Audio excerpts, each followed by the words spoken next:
मी दुसरी तिसरी शिकलेली आहे खेडेगावातून आलं. पुंडलिक मानेची मम्मी आहे मी. आणि इथं सर्वांना माझा नमस्कार. राहण्याचा आशीर्वाद सर्वांना नमस्कार. 6 ऑगस्ट 2013 मुलगा माझा शहीद झाला. शहीद झालेल्याचं दुःख पण फार आहे. पण एक मुलगा शहीद झाला म्हणून रडत बसण्याकिंदा हे सर्व माझा मुलगा म्हणून मी देशासाठी लढत बसणार.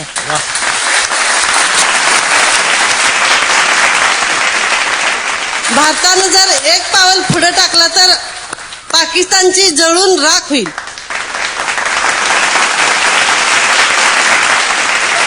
मुलगा असा होता की 7 जन्मी पोटाला यावा ही देवाजवळ मी प्रार्थना करतो आणि असला मुलगा माझ्या जन्माला येऊ दे.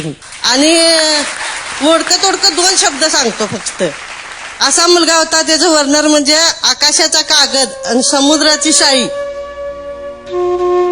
जसा शिवबा आणि जिजाई तसा पुंडलिक माझा मी त्याची आई. आणि एक मुलगा गेला म्हणून मी काय लढणार नाही. हे सर्व माझं मुलगाच आहेत म्हणून देशासाठी माझ्या हातून काय होईत असलं तर मला बोलवा, मी करायचं आहे.